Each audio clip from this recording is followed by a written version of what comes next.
Hello नमस्कार, ये है काड़ू राम जी। ये आए हैं एमपी से, मध्य प्रदेश से।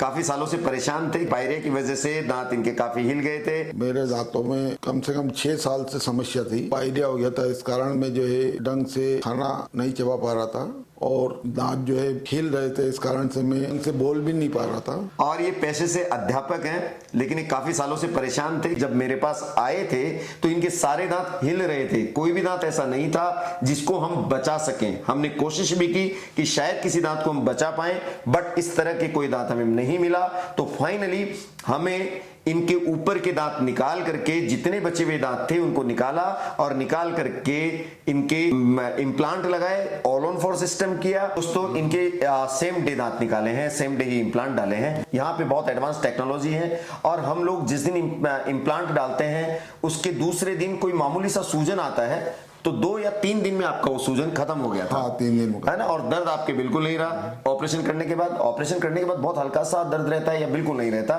थोड़ा बहुत सूजन आता है। और 3 या 4 दिन बाद हम मेजरमेंट लेते हैं, नाप लेते हैं और 2 दिन में दांत तैयार कर देते हैं। और नाप लेने से पहले इनको एक कच्ची नाप में दांत आपको दिखाया जाता है कि आपको कैसे लग रहे हैं, सुंदर लग रहे हैं, ठीक नहीं लग रहे।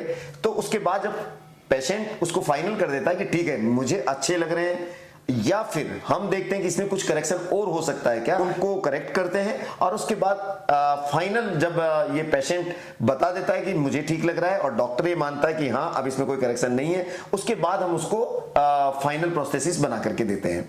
और आज इनके फाइनल लग गई है और फाइनल प्रोस्थेसिस लगाने के बाद कुछ खिला करके भी देखते हैं हमारे ही सामने। आपने खाना खाया, आपने चने खाए, आपको कोई दिक्कत हुई उसमें? नहीं, कुछ भी दिक्कत। आराम से चबाया गया। इन्होंने बहुत लंबे समय बाद, 6 साल बाद अच्छे से खाना खाया, चबा के खाना खाया, क्योंकि पायरिया की वजह से पहले दांत इनके हिल रहे थे, ये खाना नहीं खा पा रहे थे। हाँ, सच बताऊं, 6 साल बाद मैंने सही ढंग से दांत लगने के बाद खाने का आनंद लिया है और मैं बहुत खुश हूँ। पायरिया हुआ तो पहले क्या क्या आया आपके? जैसे ब्लीडिंग आई होगी? ब्लीडिंग आई, फिर दांत हिलने लग गए? दांत हिलने लगे। तब आपने किसी डेंटिस्ट को दिखाया वहां पे? डेंटिस्ट को दिखाया पर देर हो चुकी थी उस समय भी। हाँ, उन्होंने कहा कि फायदे जो आपका 3rd स्टेज पे जा चुका है, क्योंकि पायरिया में दर्द नहीं होता, तो आप इग्नोर मारते रहते हैं। दोस्तों, ये भी एक बहुत जरूरी बात है, क्योंकि ब्लीडिंग आ रही है, दर्द हो नहीं रहा और आप उसको अवॉइड कर रहे हैं, इग्नोर मार रहे हैं कि ठीक है थोड़ा बहुत ब्लीडिंग आ रही है, दर्द तो हो नहीं रहा। इस वजह से वो बीमारी और आगे बढ़ती जाती है, क्योंकि दर्द की स्टेज बहुत लेटर स्थिति में आती है जब दांत हिलने लग जाता है। और चूंकि इन्होंने समय पर नहीं दिखाया, इस वजह से इनको इतनी परेशानियों का सामना करना पड़ा।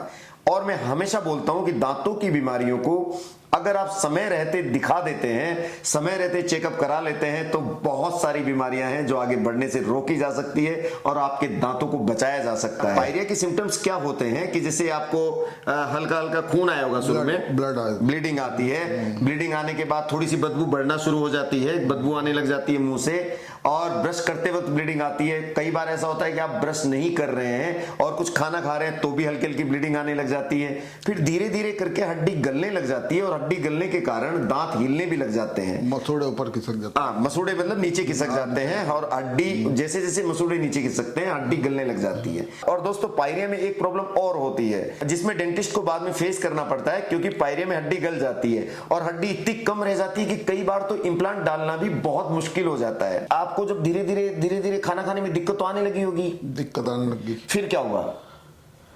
ऐसे ही चबाते रहे, आधे टाइम दलिया खाते रहे, आधे टाइम जो है चावल चबाते रहे, और फिर उसके बाद एक एक करके दांत हाथ में आते रहे, हिलते गए और ऐसे गिरने लग गए दांत गिरने लग गए। उसके बाद फिर आपको कैसे यहाँ यूडेंट का, क्योंकि मध्य प्रदेश तो बहुत दूर है भाई और जयपुर यहाँ पर है, तो कैसे आपने सोचा कि आप यहीं आएंगे?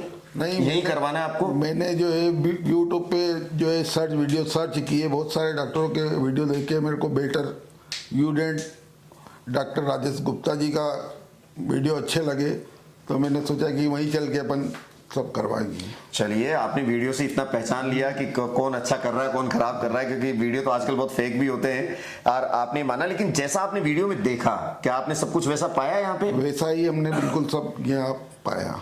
कहीं कोई इस तरह का कोई प्रॉब्लम आपको फेस करनी पड़ी हो यहाँ पे? नहीं। ऑपरेशन में किसी तरह का दर्द हुआ हो? नहीं, कुछ भी।